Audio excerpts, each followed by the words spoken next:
ಸರ್ಕಾರದ ಸಾಧನಾ ಸಮಾವೇಶಕ್ಕೆ ಪ್ರತಿಭಟನೆಯ ಬಿಸಿ ಒಂದು ದಿನ ಮುಂಚಿತವಾಗಿಯೇ ತಟ್ಟಿದೆ ಪ್ರತಿಭಟನಾ ಬಿಸಿ. ತುಮಕೂರಿನ ಜಿಲ್ಲಾಧಿಕಾರಿ ಕಚೇರಿ ಬಳಿ ಪ್ರತಿಭಟನೆಯನ್ನ ಮಾಡಲಾಗ್ತಾ ಇದೆ. ಬೆಳ್ಳಂಬೆಳಗ್ಗೆ ಡಿಸಿ ಕಚೇರಿ ಮುಂದೆ ಗುಡಿಸಲುಗಳನ್ನು ನಿರ್ಮಿಸಿ ಪ್ರತಿಭಟನೆಯನ್ನ ಮಾಡ್ತಾ ಇದ್ದಾರೆ. ಸಾರಿಗೆ ಸಿಬ್ಬಂದಿ ಅಲ್ಲ, ಬದಲಾಗಿ ಭೂಮಿ ಮತ್ತು ವಸತಿ ವಂಚಿತರು ಈ ಪ್ರತಿಭಟನೆಯನ್ನ ಮಾಡ್ತಾ ಇದ್ದಾರೆ. ಭೂಮಿ ಮತ್ತು ವಸತಿ ವಂಚಿತರಿಂದ ದಿಢೀರ್ ಪ್ರತಿಭಟನೆ ನೋಡ್ತಾ ಇದ್ದೀರಿ. ಹೇಗೆ ಜೋಪಡಿಗಳನ್ನು ನಿರ್ಮಿಸಲಾಗಿದೆ, ಗುಡಿಸಲುಗಳನ್ನು ನಿರ್ಮಿಸಲಾಗಿದೆ ಅಂತ ಹೇಳಿ. ಇದು ಜಿಲ್ಲಾಧಿಕಾರಿಗಳ ಕಚೇರಿಯ ಮುಂದೆ ರಾತ್ರೋರಾತ್ರಿ ನಿರ್ಮಾಣವಾಗಿರುವಂಥ ಗುಡಿಸಲುಗಳು. ಪ್ರತಿಭಟನೆ ಬಗ್ಗೆ ಮಾಹಿತಿ ತಿಳಿದು ಸ್ಥಳಕ್ಕೆ ಬಂದಿದ್ದಾರೆ ಪೊಲೀಸರು.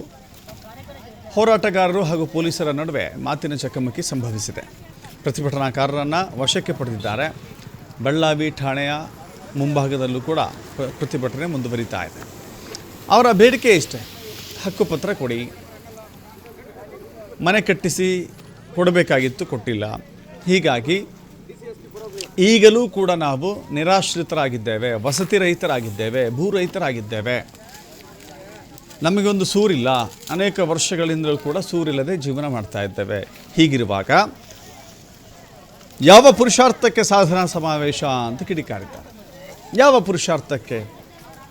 ನಾವೀಗಲೂ ಕೂಡ ಕೊರೆಯುವ ಚಳಿಯಲ್ಲೂ, ಗುಡುಗು ಸಿಡಿಲು ಮಳೆಯಲ್ಲೂ, ಬಿಸಿಲಲ್ಲೂ ಹೀಗೆ ಗುಡಿಸಲುಗಳನ್ನು ಹಾಕಿಕೊಂಡೇ ಜೀವನ ನಡೆಸುತ್ತಿರುವಾಗ ಸಾಧನಾ ಸಮಾವೇಶ ಯಾವ ಪುರುಷಾರ್ಥಕ್ಕೆ ಅಂತ ಹೇಳಿ ಹೋರಾಟಗಾರರು ಆಕ್ರೋಶವನ್ನು ವ್ಯಕ್ತಪಡಿಸಿದ್ದಾರೆ.